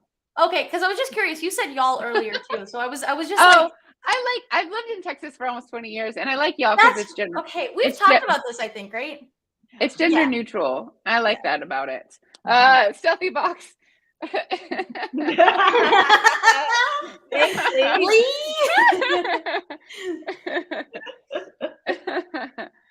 and also, for those of you that don't know, Lee is actually a Flux contributor, maintainer. Sorry. Yeah. Yeah, and Lee is. So that's exciting. But yeah, this is Stealthy Lee. Yeah. Should we say the fangirling with Lee? Should we share that or no? The first time we met Lee, it was in a meeting back we were still at State Farm. Pinky was like, oh my goodness. I don't know. So I had only ever seen him talk in talks, and like he's so smart. And all of his talks are so easy to follow, and like we had learned so many things from his talks, and then I had to ask him a question in that talk, and I got really like I was like really nervous to talk to him. I was like, oh my goodness, I'm gonna sound so stupid. Like I was like genuine, but I've met him like a couple of times since then. He's super nice. And you're just like, oh, he's not that smart after all. Never mind. Just kidding, Lee. You know I love you. And his dog is very cute. Pepsi is adorable. Pepsi is amazing. Yes. His wife's amazing. We played DDR. Huh? Yeah. We played it. Lee and I played Dance Dance Revolution together whenever we're at this conference. Let's play KubeCon. Okay. Progressive delivery. Oh yeah, Pepsi's the star of the show. Pepsi is featured in your photo. Yeah, Pepsi. So cute. Oh. Okay, we're having too much fun and not. Sorry. Focus. Don't get me started on dogs. It's a whole thing going. Yeah. No. So progressive delivery is when you're using app metrics to do what?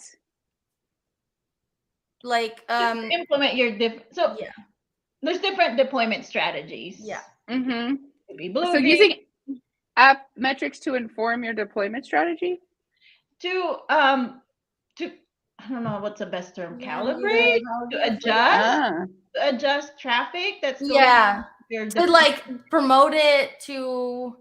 So like there's canary deployments, there's AV, like there's so many different strategies, right? But in some of them, the idea is you like kind of do a cold start, like you started and then you see like how it worked out, and then you kind of from there it decides what you want to do from there.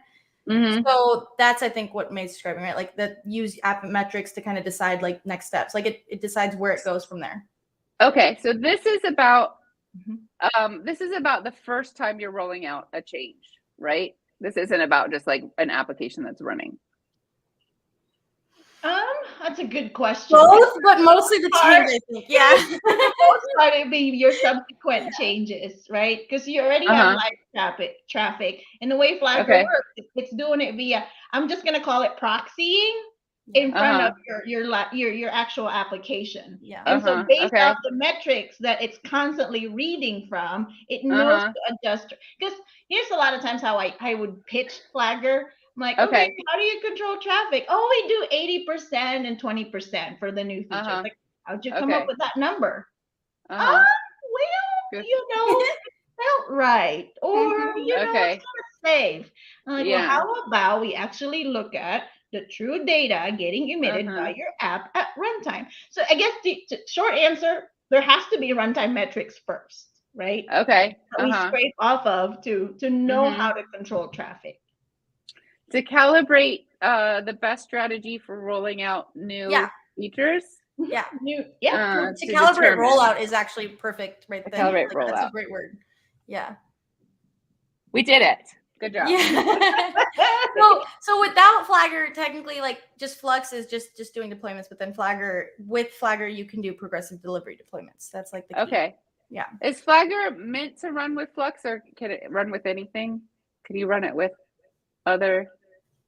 It runs with GitOps tools. Since this is a runtime, other GitOps tools. You can use Flagger in other ways. I think yes, yes, but specifically, I've only dealt with Flux with Flagger, but Flagger can be used other ways too. I just don't know. And since Flagger works primarily with your ingress solution, there. That's really the concern with Flagger. It's what ingress solution are you working with, so it can adjust traffic, right? That's so that your deployment, right, was taken care of by GitOps, right? Flux all the way until it's finally running. Yeah. And then that's when Flagger takes over and does the traffic shifting based on your metrics. I love that. I have a question. How does Flagger relate to Flux? Are they like both just Weaveworks related things, or is there a deeper connection? Is Flagger a CNCF project that's independent of Flux? Is it part of Flux? How does it fit into yes to almost all of those questions, which is crazy. Here's my take from an outsider take as to why. It's really your continuous delivery. Sorry. And then you have Flagger comes in for your continuous releases. Okay. So we have continuous delivery and progressive delivery, or continuous delivery and continuous releases. Yeah. Yes. Okay. So really, right? This whole set of tooling doesn't just cover the very first time you deploy. There's the whole gamut of stuff for day 2, day 100, day this and that, right? Right. And that's from idea to when your app is actually running, all the way till perhaps when you sunset the app and introduce a brand new one. Right. I think I'm drunk again, May, because you got blurry. Okay. It's my turn. I'm like, okay. You got blurry, and then Whitney got super clear. I can only, Whitney really can only handle 2 speakers. So I still like it's a standalone project, and it's related to Flux because it's like a weave work. Like, what is it? Its own project in the CNCF ecosystem? It is its own project in the CNCF ecosystem. It's an incubating project as well. Okay. But it enhances the experience of Flux if you're doing progressive delivery. So you don't need Flagger to use Flux, and you don't need Flux to use Flagger. But they're kind of magic together in the sense, like, if you're doing progressive delivery, this is like the solution. Okay. Cool. Yeah. All right. So after all of that, what is Flux? Oh, I have one more question before we say what is Flux. Sometimes I hear Flux, and sometimes I hear Flux CD. Are they synonyms? So yes. We synonyms? typically just say Flux, but Flux CD, Flux, they're the same thing. Our docs are at fluxcd.io. That's that's the Flux homepage. So they're the same thing. Yeah. Okay. Yeah. I know it's confusing. It's just Sorry. Hi, Zappies. Oh, Zappies, we worked really hard on this board today. We had lots of confusion, but we got it. We got there. Okay, what were you saying, May? Oh, I'm just here to make fun of Pinky. So that's what I was. Bring it. it felt like she was gonna say she was gonna give a lengthy answer, and then yes. I'm like, okay. Well, no, so the sigh was because like it is like a cause for confusion for a lot of people. So that was the sigh. It's like, oh, why did this like happen? But yes, they're the same thing. It's really it's like frustrating that there's two names. Okay. So at the Flux is, we got the beginning. Flux is. Oh gosh. So wait. Yeah, go on. We do that, I guess I can like run through like some of the like highlights of Flux real fast. Like the fact that like it can do multi-tenancy, which we have. Okay. So it can manage your, like, let's say you're doing hard tenancy, you're doing multi-clusters, it can do that. I don't know if you want to write this down. You don't have to. Sorry, I know you're running out of space. Oh, no. It's okay. Okay. So it like it can multi-tenancy meaning multi-clusters at the same thing, or no, more than one. There's like two entity trying to access the same cluster. Multi-tenancy could be like hard tenancy, which is like multi-cluster, or soft tenancy, which is like, you know, managing your tenants within the same cluster, like namespaces. Nice. Which is actually like more May and I's experience with it. What we did at State Farm was more like multi-tenancy with namespaces. So we used Flux to like create new, like if a team wanted to onboard onto our on-prem Kubernetes solution, we had this pipeline that would like create these new YAMLs that would go into that Flux repo, and that would kick off their new namespace and stuff like that. So nice. And it's cool because it comes with like service account, like it has our back is addressed. Thank you. Yeah. It's secure and it's protected, and so it comes with like locking between like different tenants and stuff like that. And RBAC, it just for people who don't know the acronyms, is role-based access control. Yeah. Not to confuse Flux CD with reactive Flux in programming, right? Correct. I'm unfamiliar with Yeah. Spot on. Yeah. All right. So we got one highlight, multi-tenancy. And then it works like with a bunch of like common Kubernetes tooling. It works with like, I mean, I don't need to list them off, but like Helm, Terraform. It works with, oh gosh, I have a list somewhere. So many. Customized Prometheus, Grafana, Jenkins, EKS, AKS, GCP, lots of things. It works with a lot of things. Basically, what the idea behind Flux was, like they really took into account what the like your current state of Kubernetes would be, and you could just drop it in, and it works with most common Kubernetes tooling. Nice. Yeah. There's like the Flux CLI, which is really awesome. It's one of my favorite CLIs in my opinion, because it's really user friendly.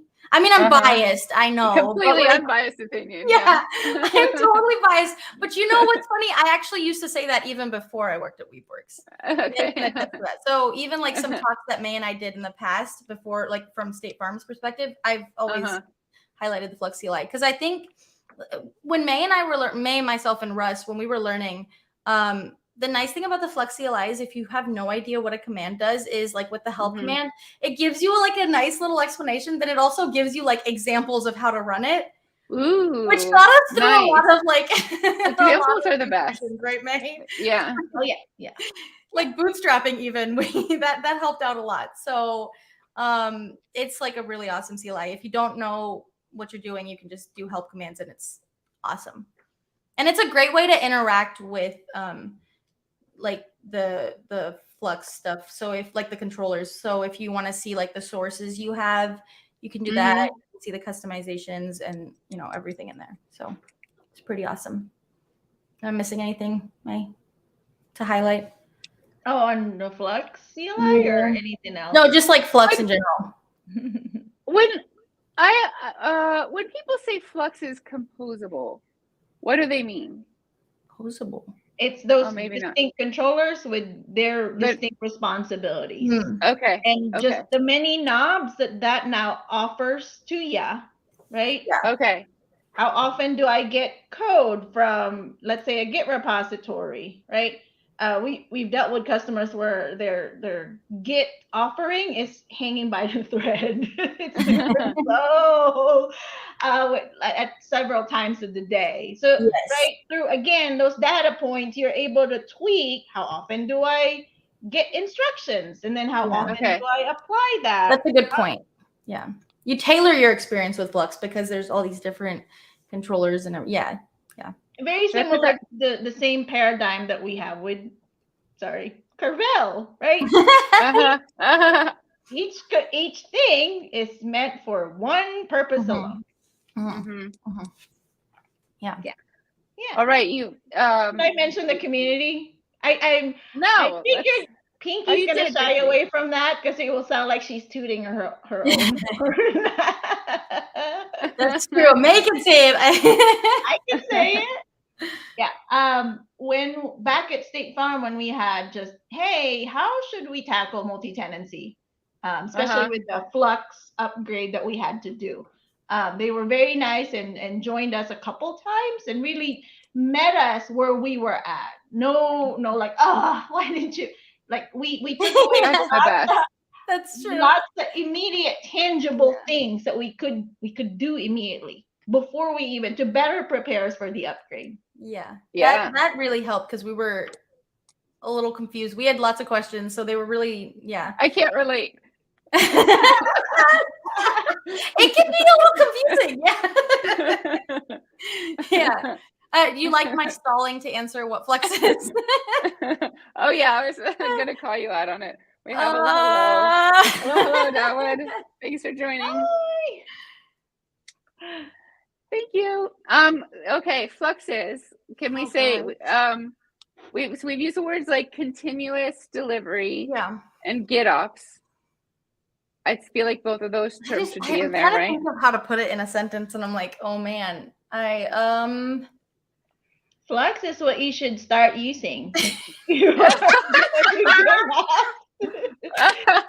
Spirit has an acronym for linking useful external repositories and services. Yes. Amazing. That's great. Awesome. Basically, simplest form, I guess it's an operator or a set of controllers, right? That that provide a set of continuous delivery solutions for Kubernetes, or like that provide. Flux is instead of saying a set of controllers, like a cloud native tool. Can we say cloud native tool instead of series of controllers? Okay. Is it cloud native tool? Okay. That to make your GitOps experience awesome. To make your GitOps experience awesome. Okay. When we say GitOps, here's a question. Flux, I understand, is more about deploying and keeping your applications in sync. And if you actually want to manage infrastructure, that's with Terraform.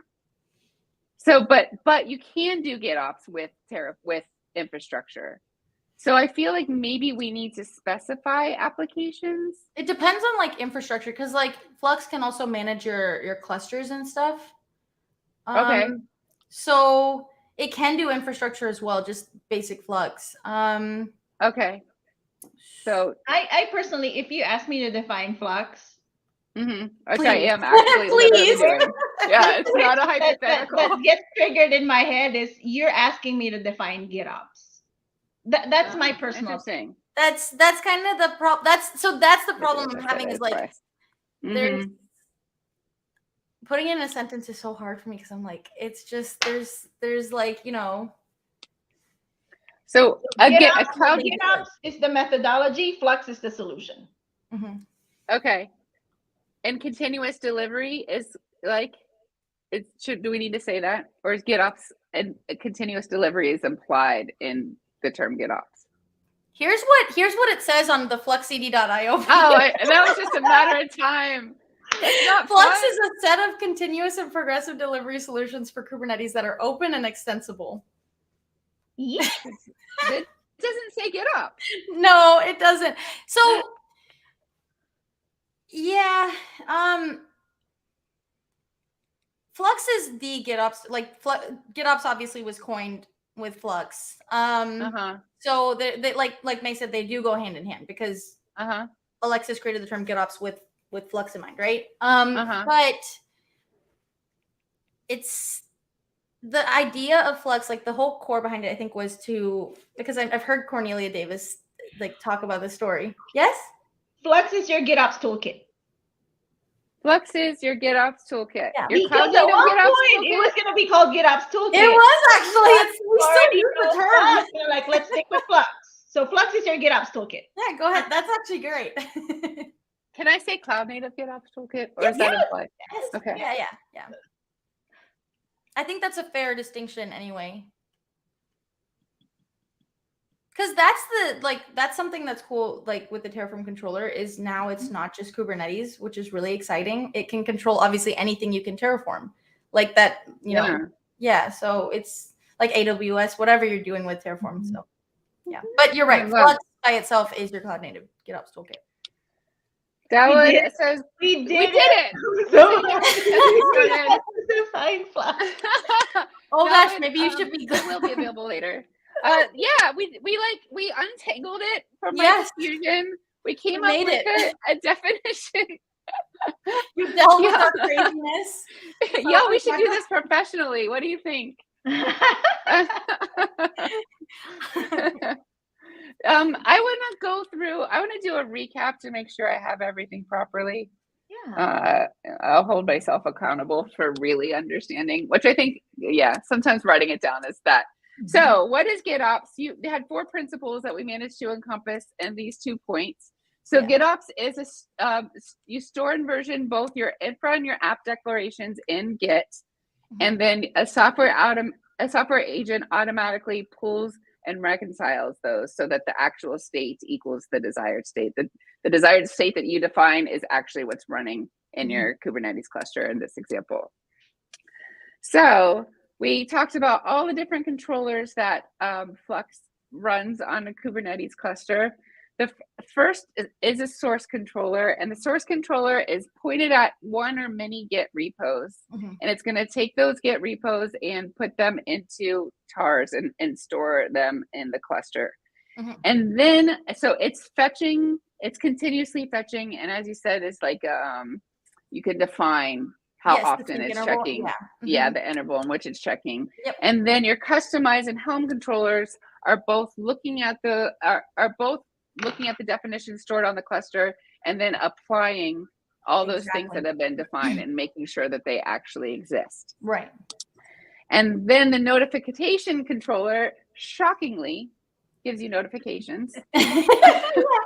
False advertising, I know. But it's listening for events, and then can notify you on those events based on the preferences that you choose. Yeah. And then the image controllers, which is super cool. It will watch a image repository, and then as new images are pushed, it can update your Git definitions, your desired state to reflect the newest image that automatically happens for you. So and so then we talked about the add-ons. So for the dev experience of a VS Code add-on, that's super duper awesome. You can have the experience with the notifications too of knowing that the changes that you made got created successly without having to leave the tool that you're in, which is very powerful, as May likes to say. We have a Weaves GitOps core, which is another UI, but this UI is more for PMs or SREs or security to be able to watch what's happening. And then we have a Terraform controller, which will help you. My understanding is in the past, Flux was meant entirely for defining applications and keeping those running. But now with the Terraform controller, you could also be defining infrastructure and actual cloud resources, VMs, and that sort of thing. Flux is that correct? Infrastructure, but specifically Kubernetes infrastructure. Kubernetes. So okay. Now you can do anything outside of Kubernetes. Anything within Kubernetes, outside of Kubernetes, anything you Terraform, you can do with. you can do it. It's pretty exciting. I like it a lot. Yeah, you can now. I don't know if it's obvious. I just realized you can now really GitOpsify even how you stand up load balancers on-prem. Yeah, there's a lot you can do. Anything you're terraforming, basically. It's really exciting. I'm like a big fan of it for sure. Nice. So then this is important because we spent some time, the Helm release is different in Flux than it is in learning about Helm, but I don't think that's really important to the story. So I'm going to skip over it for now. Yeah. Our highlights are multi-tenancy. It integrates well with common Kubernetes tooling. The Flux CLI is awesome. You could really have a tailored experience because of all the different controllers are composable, and there's a lot of knobs you can turn to really dial in what is best for your use case. And then the Flux community is pretty rad, as evidenced today. So then there's another project. It's a whole separate CNCF project, but that works really well with Flux, and that's called Flagger. And that is for progressive delivery, which is when you use app metrics to calibrate the rollout of new features in your application. So it's specifically made for continuous releases. If this is continuous delivery, Flagger's continuous releases. And then finally, Flux is your cloud native GitOps toolkit. We worked really hard on it. Thank you very much, everyone. That was impressive, though. Yes. Yay, I'm impressed. We did it together. You could do a talk on this. Like, this is amazing. What did you drink before the stream? I know. I need some, like, that was amazing. Everything and summarized it so well. In one talk, you like figured all that out. That's amazing. GitOps Days, GitOps Con, you are going to be up there. You're making me blush, you guys. Thank you. Cool. We have some comments from, I'm guessing Stacy's behind us. I'm guessing it's Stacy. So I'm laughing in my head. Flux is telling us stuff. Flux is GitOps at your fingertips. And here we go. Flux is a collection of tools for keeping Kubernetes clusters in sync with sources of configuration like Git repositories and automating updates to configuration when there's new code to deploy. That's beautiful. That is beautiful. Do I have to write all that on the board? No, that's so Stacy must be so disappointed in me right now. But okay, can we talk about like automating updates to configuration? Isn't that a Flagger thing? No, I think part of it's the image automation. Yeah, so I think that's like that's meant to be like the image automation controller. Okay. And the cool. Oh, and then what we think is Stacy specified that Flagger is actually under the Flux umbrella of projects of CNCF, so they are kind of the same. There is a but like Lee mentioned, Flagger great on its own as well. Cool. And then we have a question. Gulliver 1999 asks, how do you automatically scale the number of nodes in your Kubernetes cluster to match the load on it?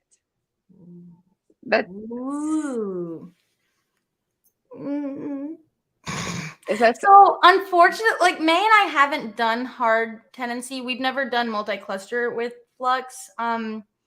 Unfortunately, both of us have only ever done multi-tenancy with namespace, like namespace tenancy. Do you think that would be? Could a Terraform controller do something like that? How do you automatically scale the number of nodes? Yeah, that's gonna depend. Yeah. Here we go. Lee to the rescue, of course. Cluster autoscaler or Carpenter, both could be installed by Flux. There you go. Are those like CNCF projects? Is that will you help me know what those are? Carpenter with a K, he specifies. The autoscaler would depend on which Kubernetes offering you're using. Yeah.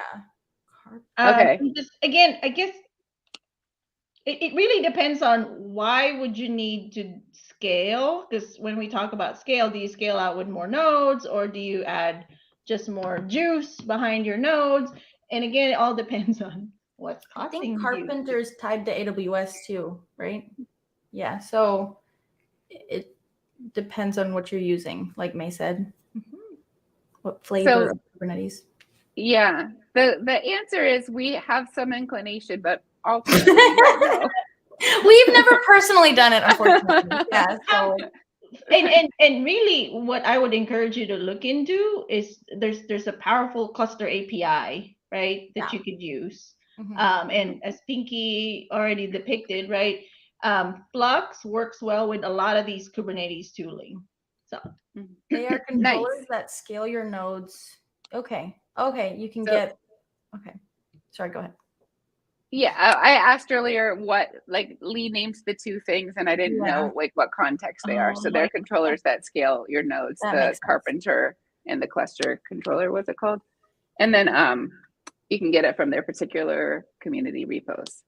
Thank you. I think that's a wrap. Do you all have any, if there's any questions, please let us know. And do you all have any last comments or things you feel like need to get represented on the board? I don't think you can fit anymore. I'm already stuck in like a similar position now.